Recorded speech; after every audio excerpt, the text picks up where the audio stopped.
Hoy vamos a hablar acerca del Espíritu Santo. ¿Saben?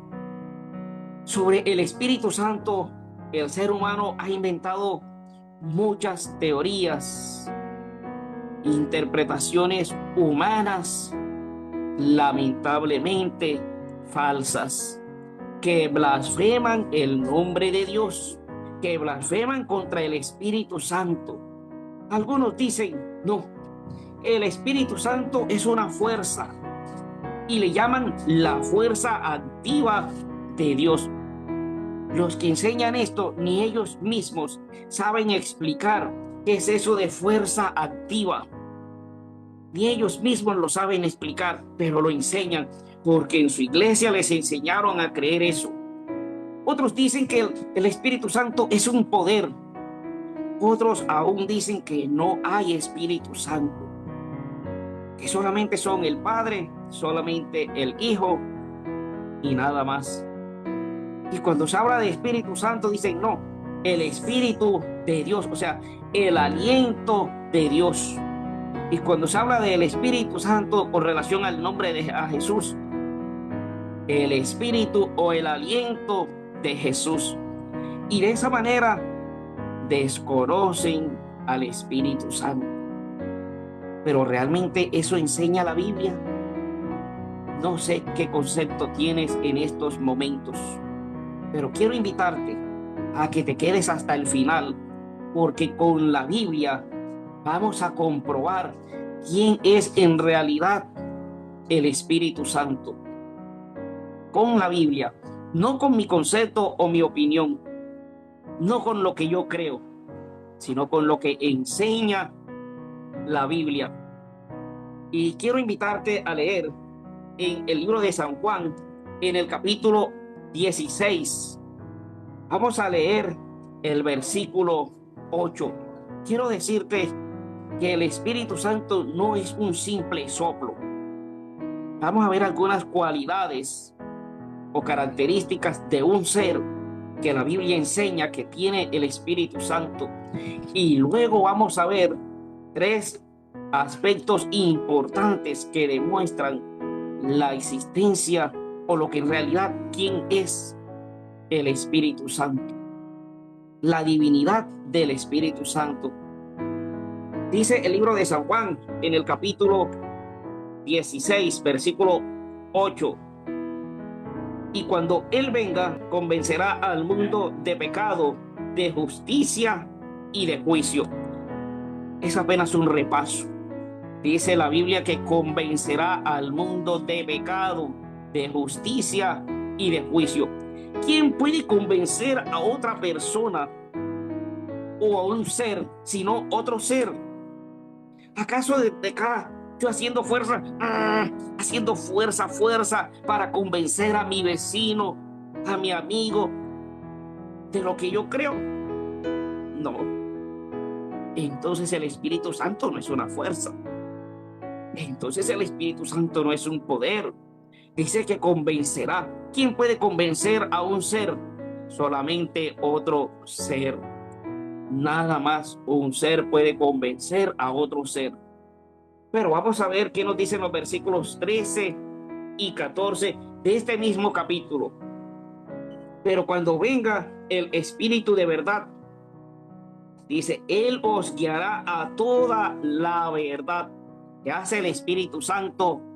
Guía. Guía. ¿Quién puede guiar a un ciego? Otro ser. Un lazarillo. O una persona que ve. El Espíritu Santo guía. Pero sigue diciendo el texto: porque no hablará por su propia cuenta, sino que hablará todo lo que oyere. ¿Cómo así? Ahora me dice que el Espíritu Santo habla. El Espíritu Santo habla. ¿Acaso han visto ustedes a una fuerza hablar? ¿Acaso hemos visto un soplo hablar? ¿Quién más puede hablar sino otro ser? Y no cualquier ser. Porque los loros también son seres, mas los loros no hablan. Los loros bataloguean, es decir, repiten lo que han escuchado. Entonces el Espíritu Santo habla, lo que indica que es un ser. Y recuerden ustedes por allá en el libro de Hechos, en el capítulo 8, versículo 29, cuando el Espíritu Santo le dijo a Felipe: acércate a ese carro donde venía el etíope. Le habló. Pues recordemos por allá en el libro de Hechos, en el capítulo 10, donde el Espíritu Santo mismo le dijo a Pedro: Pedro, vienen por ti, ve con estos hombres. El Espíritu Santo le dijo a Pedro, y eso en la ocasión cuando se le presentó el lienzo y tenía preconceptos contra los gentiles. El Espíritu Santo habla, lo que nos indica que sin duda alguna es un ser. Pero también dice que hablará según lo que escuchare. Sin duda alguna el Espíritu Santo es un ser. Y el libro de Efesios presenta al Espíritu Santo como un ser que se entristece. Y nos dice Efesios capítulo 4, versículo 30, y no entristezcáis al Espíritu Santo por el cual fuisteis sellados. El Espíritu Santo es un ser. Yo sé que ya tú lo sabías. Ya tú lo sabías. Pero ahora quiero destacar o compartir contigo algunos aspectos que de pronto muchos ya sabemos, pero quizás para otros es nuevo. Quiero invitarte a leer. Vamos a leer en el libro de San Juan, en el capítulo 14, versículo 16. Dice: y yo rogaré al Padre y os dará otro consolador para que esté con vosotros para siempre. Aunque muchos hablen, aunque del Espíritu Santo digan que es una fuerza, aunque del Espíritu Santo digan que es un poder, aunque del Espíritu Santo digan que es un simple soplo, la Biblia aquí en el libro de San Juan, en el capítulo 14, versículo 16, y yo rogaré al Padre y os dará otro consolador para que esté con vosotros para siempre. Quiero quedarme con la palabra otro. Ahí también aparece la palabra consolador, traducida como paracletos. El paracletos, esta expresión traducida a nuestro idioma, significa uno llamado al lado de. Uno llamado al lado de. Y esta aplicación tiene algunos usos. Por ejemplo, uno de los usos que le da la Biblia o significados es abogado. Y algunos dicen, por allá en Primera de San Juan, Jesús es presentado como nuestro abogado, lo que entonces indica que Jesús es el mismo consolador, el mismo abogado, el mismo Espíritu Santo. Mi hermana, mi hermano, no nos quedemos con ese concepto por el hecho de que la Biblia utilice la palabra paracletos tanto para Jesús como para el Espíritu Santo. Por ejemplo, si tú lees en el libro de Isaías, en el capítulo 9, versículo 6, dice: porque un niño nos es nacido y el principado sobre su hombro, consejero admirable, Dios fuerte, Padre eterno. Estas expresiones, Padre eterno, ¿a quién se aplican en la Biblia? A Dios el Padre. Dios fuerte, ¿a quién se aplican en la Biblia? A Dios el Padre. Pero Isaías, ¿a quién lo aplica? A Jesús. La Biblia utiliza la misma palabra, paracletos, y lo aplica tanto al Espíritu Santo como a Jesús. ¿Cómo sabemos eso? Por la palabra otro. La palabra otro tiene una cualidad muy especial. Escuchemos esto. La palabra otro del término griego alos está indicando a alguien con las mismas cualidades a alguien parecido, a alguien semejante, pero que no soy yo, está diciendo Jesús. La palabra otro del término griego alos indica eso, alguien parecido, alguien semejante, alguien con las mismas cualidades de Jesús, pero que no es Jesús. Es como si le dijera al técnico en refrigeración y le llamara: amigo, se me dañó la nevera, necesito que la revises y la arregles.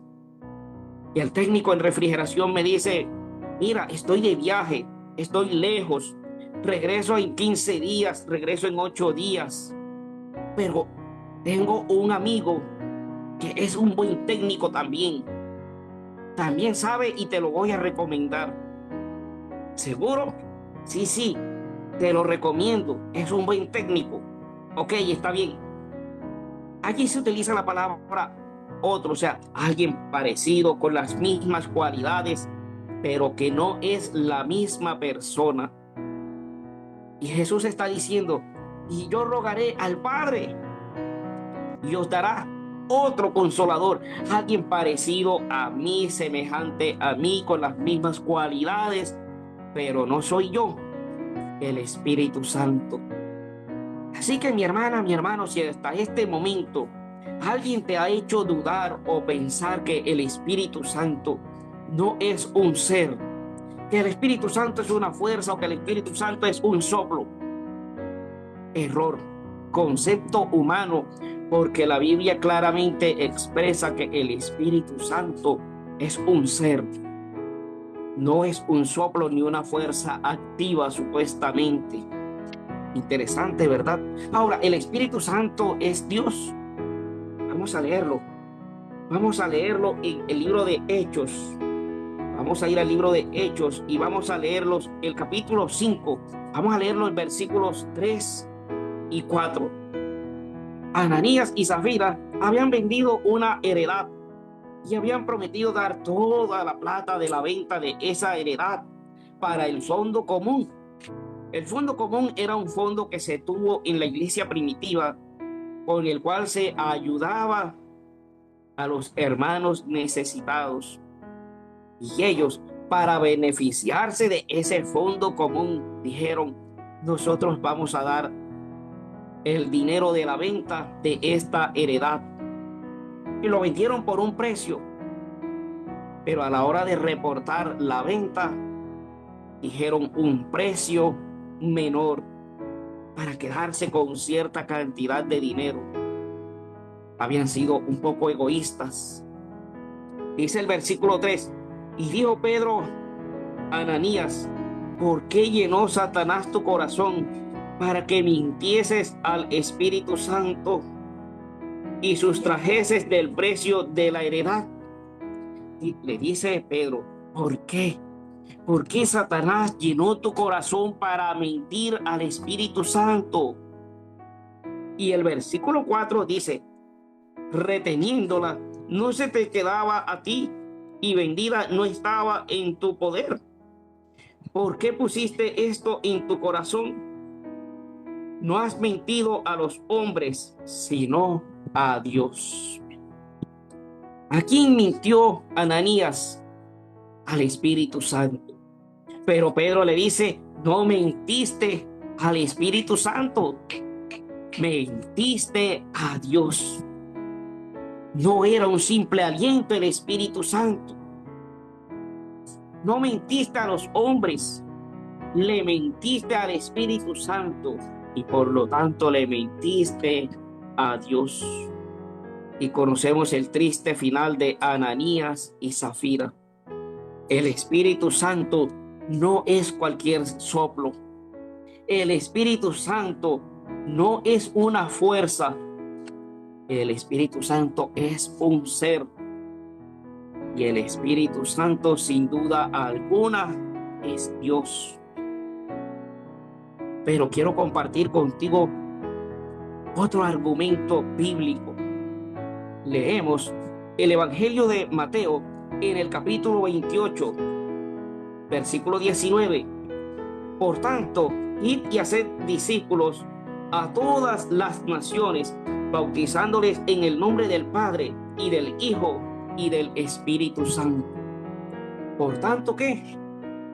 Id y haced discípulos, bautícenlos en el nombre del Padre, del Hijo y del Espíritu Santo. Saben, mis hermanas y mis hermanos, que el enemigo ha hecho todo para quitar credibilidad a este pasaje. Y muchos hoy argumentan y dicen, ese es un texto agregado de la Iglesia Católica. Ese es un texto agregado para favorecer la doctrina o creencia de la Trinidad. En el Evangelio de Mateo, ese texto no aparece en el hebreo, pero debemos recordar algo. ¿Por qué no aparece este pasaje en el Evangelio de Mateo en el hebreo? ¿Y por qué sí aparece en el Evangelio de Mateo en el griego? Muy bien, saben, el Evangelio de San Mateo fue escrito en griego. En griego lo escribió. Y por allá, por el siglo IV, hubo un hombre judío, Shem Tov. Shem Tov quiso traducir las escrituras griegas al hebreo, pero en su concepto, para él Jesús no era Dios. Para él Jesús era un simple humano que alcanzó el favor divino por su obediencia, por ser un maestro. Y él quiso traducir el Nuevo Testamento al hebreo. Y al no reconocer ni aceptar la divinidad de Jesús, tergiversó algunos textos del Nuevo Testamento para no reconocer la divinidad de Jesús. Y este pasaje lo omitió. Este pasaje lo omitió. ¿Y por qué causa lo omitió? Ahora lo vamos a analizar. Y él decía, no, de acuerdo a Papías de Hierápolis y a Ireneo, este pasaje no está en el Evangelio escrito en hebreo. Pero saben que era un argumento totalmente falso, porque ni Papías de Hierápolis ni Ireneo mencionan tal cosa. No hacen ninguna referencia a un evangelio de Mateo en hebreo. Y fue Shem Tov quien mintió. Fue Shem Tov quien dijo que existía un evangelio en hebreo. Y es él quien apenas lo traduce y omite este pasaje para no reconocer la divinidad de Jesús y mucho menos la del Espíritu Santo. ¿Pero por qué? ¿Pero por qué Shem Tov omitió esto? Y muchos dicen, no, Mateo 28:19 no está en el original hebreo. No está, porque Shem Tov, cuando hace esa traducción, no lo transcribió, no lo tradujo. Pero en los manuscritos griegos más antiguos se ha encontrado la veracidad de Mateo capítulo 28. Versículo 19. ¿Y por qué? Existe una norma de la gramática griega. Escuchemos esto. Existe una norma de la gramática griega. Esta gramática griega dice, si el copulativo kai lleva un artículo, el sustantivo, y el segundo sustantivo no lo lleva, se refiere a la misma persona. En otras palabras, el kai es lo que nosotros, tú y yo, conocemos hoy como la Y. En otras palabras, cuando la Y en una misma frase aparecen dos sustantivos, pero solamente hay un artículo, y cuando aparece el kai, no hay otro artículo, entonces se refieren a la misma persona. Pero cuando el Kai precede el segundo sustantivo, se refiere a otra persona. Vamos a hablar o vamos a explicar esto con dos ejemplos bíblicos.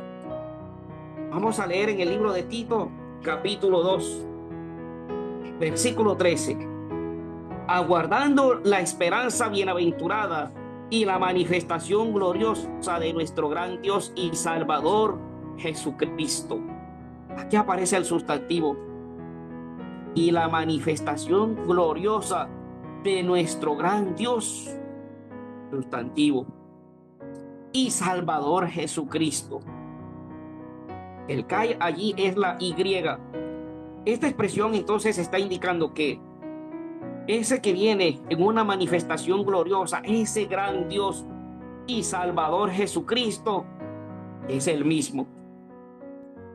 Pero si la expresión dijera y la manifestación gloriosa de nuestro gran Dios y el Salvador Jesucristo, entonces ahora se refiere a dos: el gran Dios y el Salvador Jesucristo. Pero como no aparece un artículo allí precediendo la Y o el copulativo Kai, se refiere a la misma persona, es decir, que se refiere a que Jesús y Salvador, el mismo ser. Eso está claro, ¿verdad?